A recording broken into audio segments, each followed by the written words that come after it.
Sa gitna ng tirik na araw, pambungad ang makikisig na lalaking igorot sa pagbubukas ng Panagbanga Grand Float Parade. Namumukadkad ang nasa 33 float na tadtad ng makukulay na bulaklak sa parada sa Session Road at Harrison Road. May all-pink float.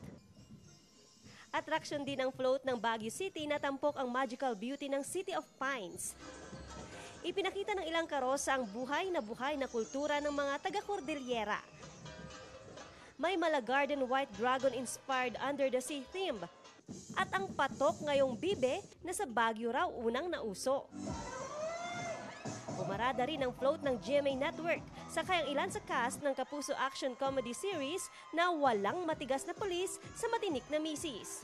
Sulit na sulit ang pagbisita ng ating mga kababayan dito sa Panagbanga Festival. Bukod kasi sa mga naggagandahan at makukulay na float, nasilayan din nila ang mga matamis at magandang ngiti ng mga stars ng walang matigas na pulis sa matinik na misis. Idinisplay ang mga karosa sa Melvin Jones Football Grounds. At dito lalong namangha ang mga nag-abang na turista. Maganda po, sobrang ganda. Hindi ko nakala na ganyan siya ka-effort. Super gaganda. Sobrang pulido ng mga pagkakalagay ng flowers.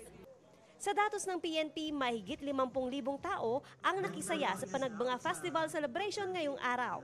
Maayos at maganda rin yung security na nangyari. So far, walang naitala na mga may nagreklamo. Pati itong float na iniisip namin na medyo dudumugin ng mas maraming tao, maayos din naman. When we were struck by this pandemic, few years back, we are here showing our resiliency